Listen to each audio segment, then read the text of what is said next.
গল্পের সুর চ্যানেলে আমি রোমানের উপর এখন আপনাদের পড়ে শোনাব মানিক বন্দ্যোপাধ্যায়ের লেখা একটি গল্প, নিরুদ্দেশ।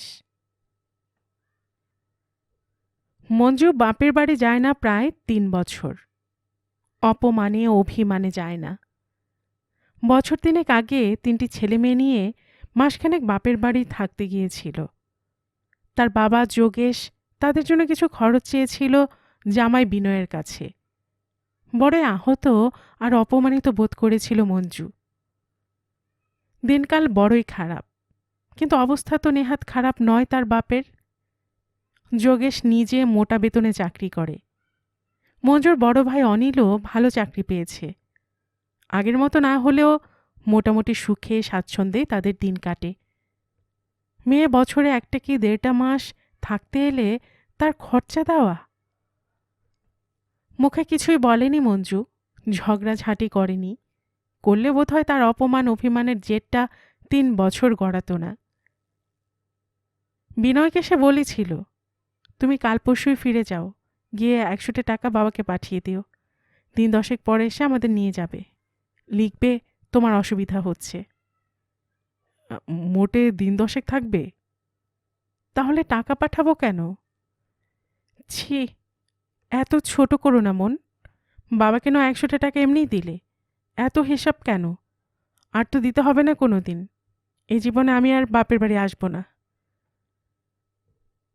মা বোন বাপ দাদা অনেকবার যেতে লিখেছে। যোগেশ আর অনিল নিতেও এসেছে কয়েকবার। নানা অজুহাতে মঞ্জু যায়নি। ছোট বোনের বিয়েতে পর্যন্ত যায়নি। বিনয়ের হাতে 1 জোড়া কানের দুল পাঠিয়ে দিয়েছে। বিনয়কে পরিষ্কার বলে দিয়েছে 1 রাত্রির বেশি সে যেন আর বাপের বাড়িতে না বাস করে। শালির বিয়ের ফুর্তিতে যেন মেতে না যায়। বিনয় অবশ্য 1 রাত্রিও থাকেনি। চাকরির অজুহাত জানিয়ে সন্ধ্যার পরেই বিদায় নিয়েছে শ্বশুর বাড়ি থেকে।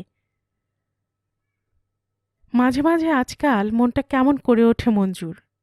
কয়েকদিনের জন্য বাপের বাড়ি ঘুরে আসবার স্বাদটা উত্তাল হয়ে ওঠে। মনে হয় একটা ফাঁকা ছেলে মানুষের অভিমানের বশে বোকার মতো সে মাঝে মাঝে কিছুদিনের জন্য মা বাপ ভাই বোনের সাহচর্যের আনন্দ থেকে নিজেকে বঞ্চিত করে চলেছে। অতি তুচ্ছ, অতি নগণ্য একটা মন গড়া কারণে।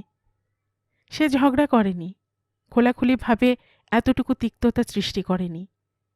তিক্ততা যেটুকু সৃষ্টি হয়েছে সেটা বরং বারবার নেবার চেষ্টা করলেও সে নানা ছুতোয় বাপের বাড়ি যায়নি বলেই। ওবারের মানুষেরা হয়তো খানিকটা আঁচ করেছে তার মনের কথা।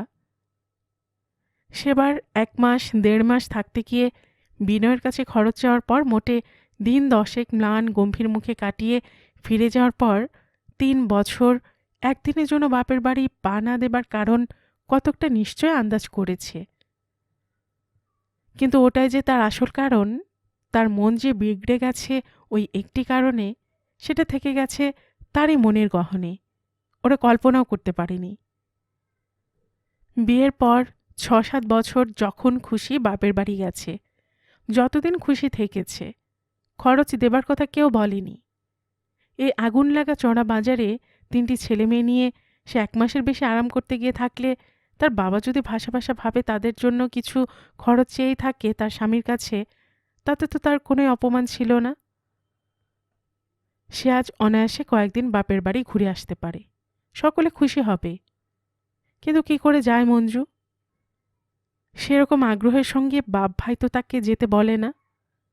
ওদেরও তো মান অপমান অভিমান আছে, ধৈর্যের সীমা আছে। বছরের পর বছর ওরা কি তাকে তোষামত করে চলবে? দয়া করে বাপের বাড়ি আয়, কদিন থেকে যা। অথচ ওরা বেশ একটু আগ্রহের সঙ্গে জোরের সঙ্গে নিতে না চাইলে এখন নিজের মান বজায় রেখে যাওয়াও সম্ভব নয় মঞ্জুর পক্ষে। নিজের অপমান অভিমানের কি ফাঁদেই আটক পড়ে গেছে মঞ্জু। বিনয় বলে, কি হলো তোমার? দিন দিন এরকম মনমরা হয়ে মুষড়ে যাচ্ছ, কাহিল হচ্ছ। মঞ্জু জোর করে হেসে বলে, দেখেছ নজর করে? ভালোবাসা আছে মনে হচ্ছে যেন। এত সহজে কথাটা এড়িয়ে যাবার সুযোগ বিনয় তাকে দেয় না। বলে, কাহিল নয় খানিকটা হলে সেটা বুঝতে পারি, মাছ দুধ পাচ্ছ না, রেশনের চাল সইছে না, কিন্তু এত মনমরা হয়ে যাচ্ছ কেন? মেজাজ এলোমেলো হয়ে যাচ্ছে কেন? অভাব বাড়ুক, সেজন্য রোগা হওয়া আপত্তি নেই, কিন্তু গাছতলা সার করতে হলেও মন মেজাজ বিগড়ে যাবার মানুষ তো তুমি নও। মঞ্জু স্থির দৃষ্টিতে চেয়ে থাকে, ধীরে ধীরে ঠোঁট কামড়ায়, তার চোখ দিয়ে জল গড়িয়ে পড়ে। বিনয় বলে, ও, ব্যাপার গুরুতর, সেটা ধরেছি ঠিক। ব্যাপার কি তাও যেন বুঝতে পারছি মনে হচ্ছে। মঞ্জু সেলাই করা রঙিন শাড়ির আঁচল দিয়ে চোখ মুছে মাথা নাড়ে। এটা বুঝতে পারবে না কিছুতেই। বিনয় একটা বিড়ি ধরিয়ে বলে, যদি পেরে থাকি বলবো তোমার কি হয়েছে? বাপের বাড়ি যাবার জন্য মন কেমন করছে, খারাপ লাগছে। মঞ্জু একেবারে বনে যায়। তুমি কি ম্যাজিক জানো? আগে না, এটা বোঝা মোটেই কঠিন নয়। ঝঞ্ঝাট ঝামেলা এসবের তো রীতিনীতি আছে, বেশি দিন চললে ওসব পুরনো হয়ে যায়। দুঃখ কষ্ট তোমার গা সওয়া হয়ে গেছে, নতুন বড় রকম কোনো মুশকিলে পড়নি। বাপ ভাইয়ের সঙ্গে একটা ছেলে মানুষই কাণ্ড করেছিলে, সেটা জের টানতে পারছো না। তাছাড়া তোমার মুষড়ে পড়ার আর কোনো কারণ থাকতে পারে না। মঞ্জু খানিকক্ষণ চুপ করে থেকে বলে, আমার তো খারাপ লাগছে অনেক দিন থেকেই। একদিন কিছু বলনি যে? বিনয় বলে, আমি কি বেশি দিন টের পেয়েছি? কত ঝঞ্ঝাটে থাকি বুঝতে পারো তো? বুঝতে পারি না? কি চেহারা হয়েছে তোমার, চোখে দেখতে পাই না আমি? বিনয় একটু হাসে। দেখতে পাও বলে তো 15 দিনে ছুটি নিয়েছি। তোমাদের নিয়ে 15 দিন শ্বশুরবাড়ির জামাই আদর ভোগ করে মোটা হয়ে ফিরে আসব। অন্য অবস্থায় মঞ্জু নিশ্চয় রাগ করত। তাকে কিছু না জানিয়ে বিনয় তাদের নিয়ে 15 দিন তার বাপের বাড়ি থেকে আসবার সব ঠিক করে ফেলেছে। সে কি এতই তুচ্ছ যে তার সঙ্গে একটা পরামর্শ করাও দরকার মনে করল না?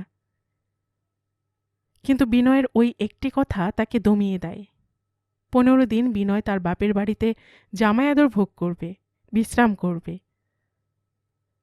শরীর সারানোর কথাটা তামাশা। 15 দিন জামাই আদর কেন?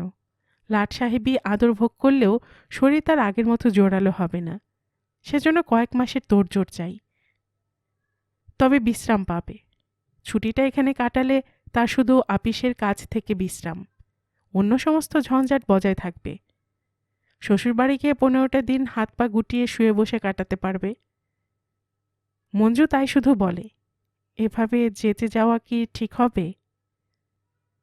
বিনয় বলে, কতবার এসে এসে সাদাসাদি করে গেছে ভুলো না। যেচে গেলেই বরং একটা উদারতা দেখানো হবে। তুমি নিজে থেকে ওদের দোষ ক্ষমা করেছ। সত্যই খুশি হয় মঞ্জুর বাপের বাড়ির মানুষেরা। আদর যত্নের একেবারে সমারোহ লাগিয়ে দেয়। 3 বছরের পাওনা যেন পুষিয়ে দিতে চায়। মঞ্জু ভাবে, কে বোকার মতো রাগ করেছিলাম এদের উপর। হাসি আনন্দ গল্পগুজবের মধ্যে দীর্ঘকালের ভুল বোঝাবুঝি যেন শূন্যে মিলিয়ে যায় কয়েক ঘন্টার মধ্যে। একদিনে মঞ্জু যেন সজীব হয়ে ওঠে। বিনয় নিঃশ্বাস ফেলে গভীর, স্বস্তির নিঃশ্বাস। তাকেও যেন বেশ চাঙ্গা মনে হয়। মঞ্জু কৃতজ্ঞতার সঙ্গে বলে, তুমি সত্যি আমার যে কি উপকারটা করলে, তোমার জন্যে আশা হলো, নইলে বাকি জীবনটা হয়তো মিথ্যে রাগ নিয়ে মিছিমিছি জ্বলে পড়ে কাটত। বিনয় পরম খুশির সঙ্গে বলে, আমিও বেঁচেছি, তোমাদের মিটমাট হয়ে গেল। মঞ্জু কি জানত তার হাসি আনন্দের জেরটা ঠিক 2টি দিনের বেশি চলবে না? ঠিক 2 দিন তার পরম শান্তিতে কাটে। 3য় দিন সকালে চা খাবার খেয়ে ফর্সা জামা কাপড় পরে 2খানা আধময়লা ধুতি আর একটা পাঞ্জাবি কাগজে পুটলি করে বিনয়কে বেরোতে দেখে মঞ্জু জিজ্ঞাসা করে, কোথা যাচ্ছ? জামা কাপড়টা লন্ড্রিতে দিয়ে আসি। তোমার যাবার কি দরকার? যাই, একটু হাঁটাও হবে। সেই যে হেঁটে বেরিয়ে আসার উদ্দেশ্যে বিনয় বার হয়, আর সে ফিরে আসে না। বেলা বাড়ার সঙ্গে শুরু হয় বাড়ির লোকের অস্বস্তি বোধ। ক্রমে ক্রমে সেটা নাড়িয়ে যায় দুর্ভাবনায়। দিন কাটে, রাত আসে, ভোর হয়, বিনয় ফেরে না। এভাবে কিছুক্ষণের জন্য একটা মানুষ বেরিয়ে গিয়ে বাড়ি না ফিরলে খোঁজ খবর নেবার জন্য যা কিছু করা দরকার সবই করা হয়। যোগেশ বলে, অ্যাক্সিডেন্ট হয়নি, তাহলে জানা যেত। এইটুকু সকলের ভরসা। দুর্ঘটনা ঘটে থাকলে তার খবরটাও অজানা থাকে না। মঞ্জু একটা ঢোক গেলে বলে, আমি ফিরে যাই বাবা, আমার এখানে আসা নিয়েই একটা কিছু গোলমাল হয়েছে। ও বাড়িতে ফিরে গেছে মনে হয়। অনিল বলে, দাঁড়া, আমি খবর নিয়ে আসছি। চলো, আমিও তোমার সঙ্গে যাব, ওরা থাক। অনিলের সঙ্গে মঞ্জু একা ও বাড়িতে যায়। দেখা যায় তাদের ঘরের দরজায় তালা ঝুলছে দুটি। অন্য ঘরের ভাড়াটেদের কাছে খবর পাওয়া যায় বিনয় আগের দিন সকালে ঘণ্টা দুয়েকের জন্য এসেছিল। বাড়িওয়ালার সঙ্গে বিনয়ের ভাড়া নিয়ে ঝগড়া হয়। বিনয় দরজায় তালা দিয়ে বেরিয়ে যাবার পর বাড়িওয়ালা আরেকটা তালা এঁটে দিয়েছে। বাড়ি ভাড়া নিয়ে ঝগড়া! মঞ্জু যেন আকাশ থেকে পড়ে। বাড়িওয়ালা রসিকের বাড়ির কাছেই, মঞ্জুও চেনে। অনিলকে নিয়ে এসে ব্যাপার বুঝতে যায়। অনিল জিজ্ঞাসা করে, আপনি এদের দরজায় তালা লাগিয়েছেন কেন? রসিক বলে, ভাড়া না মিটিয়ে মালপত্র নিয়ে যাতে পালাতে না পারেন এই জন্য। ক মাসের ভাড়া বাকি? 3 মাস হয়ে গেছে। মঞ্জু আর অনিল মুখ চাওয়াচাওয়ি করে। অনিল রসিককে বলে, তালা খুলে দিন, আজকেই সব ভাড়া পাবেন। ঘরে ঢুকে ধপাস করে খাটে বসে পড়ে মঞ্জু বলে, এ কীরকম ব্যাপার হলো? 3 মাস ভাড়া বাকি পড়েছে, আমি কিছু জানি না। অনিল বলে, তুই বস, আমি ব্যাংক থেকে ঘুরে আসি। মঞ্জু একটু ভেবে বলে, এক কাজ করো, ব্যাংক হয়ে ওর আপিসটা ঘুরে এসো, আপিসে খবর নেওয়া উচিত। রাস্তায় অনিল ট্যাক্সি নেয়। ব্যাংকে টাকা তুলে বিনয়ের অফিসে খবর নিয়ে বাড়ি ফিরতে তার 2 ঘন্টার বেশি সময় লাগে না। খবর কি? না, 5 মাস আগে আপিস থেকে বিনয় ছাঁটাই হয়েছিল। মঞ্জু বিহবলের মতো বলে, 5 মাস আগে? রোজ নিয়ম মতো আপিস করেছে, 15 দিনের ছুটি নিয়েছে বলল। তাহলে কি অন্য আপিসে ঢুকেছে? মঞ্জু ম্লান গম্ভীর মুখে বলে, আমায় না জানিয়ে ছাঁটাই হবার কথাটা নয় চেপে গিয়েছিল, আরেকটা কাজ পেলে জানাতো না? আমি এবার বুঝেছি ব্যাপার, আর উপায় ছিল না, আমার দায় তোমাদের ঘাড়ে চাপিয়ে সরে গেছে। অনিল একটু ভেবে বলে, লজ্জায় সরে গেছে সেটা বুঝতে পারি, কিন্তু এভাবে নিরুদ্দেশ হয়ে কেন? একটা চিঠি লিখে তোকে তো জানিয়ে যেতে পারত। মঞ্জু বলে, তাও বুঝলে না, 5 মাস টেনেছে, আমার টের পেতে দেয়নি। আশা করেছিল এ কদিনের মধ্যে যদি কিছু করতে পারে, সামলে নিতে পারে। অনিল বলে, আহা, নিরুদ্দেশ হলো বলেই আমরা জানতে পারলাম, ওখানে থেকে উপায়ের চেষ্টা করলে আমরা তো টেরও পেতাম না। মঞ্জু বিষণ্ণ মুখে একটু হাসে। সেরকম মানুষ কি না এ অবস্থায় শ্বশুরবাড়ির অন্ন ধ্বংস করবে? তাহলে আগেই গিয়ে সাহায্যের জন্য হাত পাতত।